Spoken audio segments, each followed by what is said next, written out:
And so guys, we're entering into this Tuesday after a busy Monday. I've been telling you everything on this special Monday, especially for Chelsea, with many deals, with Desbury Hall done to Everton, with Leslie Ugochukwu done to Burnley, Mark Guiu goes to Sunderland, Armando Broja goes to Burnley, and more negotiations are going for Carney Chukwuemeka. Still waiting, the deal is not done yet. But guys, we are entering into important, crucial hours for the future of Benjamin Sesko, to resolve one of the sagas of the summer, Benjamin Sesko. Because what's going on, guys?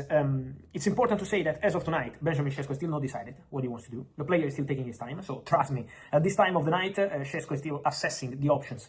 Newcastle and Manchester United, with all the opportunities, with all the differences between the two projects, between all the different situations with this story, but Newcastle made an important move on Monday night, because Newcastle keep pushing for Benjamin Sesko and presented an official bid to Red Bull Leipzig worth 90 million euros.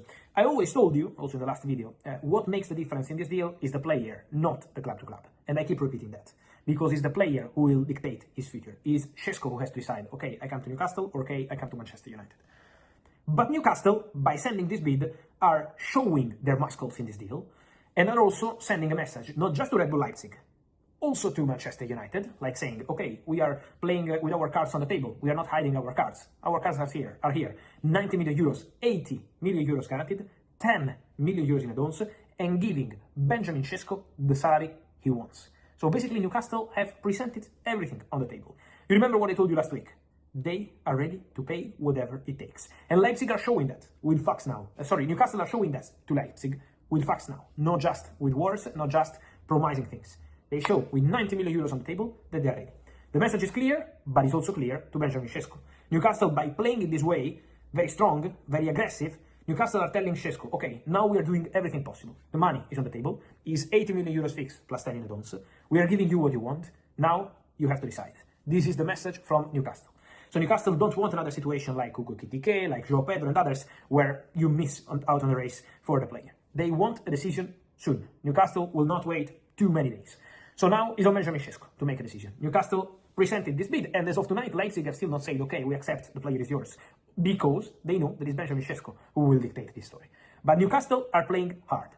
What I can tell you is that, as far as I'm aware, Manchester United reacted to this official bid from Newcastle by telling Red Bull Leipzig, again, in verbal contact, we are aware of this bid, okay, from Newcastle, but we will also bid for Benjamin Sesko if he decides to come to us.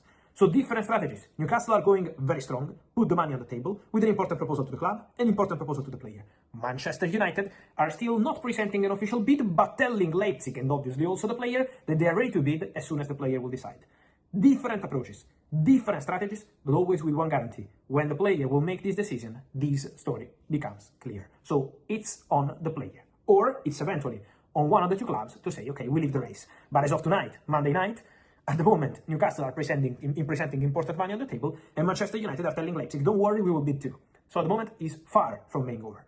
But now is on Benjamin Sesko.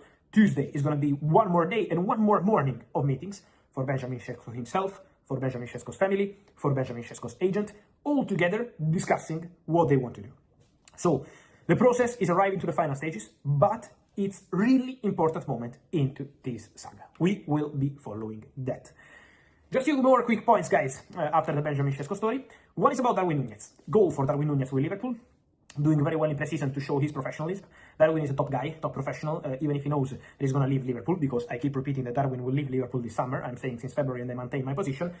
Darwin is showing his professionalism. Now, Al Hilal presented the contract proposal to the player. Al Hilal presented their project first, Thursday, story on my accounts. Then presented the proposal over the weekend. Now they are negotiating. Now depends on Al Hilal to reach an agreement with Darwin Núñez. They are negotiating, they're pushing to anticipate European club who might be interested for the upcoming weeks. So Al Hilal presented their proposal to Darwin. Simone Inzaghi, Al Hilal manager, already spoke to Darwin. So it's like presenting their point of view, presenting what they want to do, and then put the money on the table now. Now it's on Darwin to decide whether he wants to accept or reject this possibility. Because my understanding is that club to club, Al Hilal, Liverpool, there will not be any big problem for this deal. So let's see what's going to happen there. But for sure, the situation of Darwin Núñez is going to be a crucial one for the upcoming days. So, Al Hilal pushing on that one. I wanted to close also with Rodrigo Goes, Many questions for Rodrigo, guys, but I know that on Twitter there were tons of reports on Rodrigo for the whole month of July, linked to every single club in Europe. But at the moment, Rodrigo has still not communicated to Real Madrid that he wants to leave.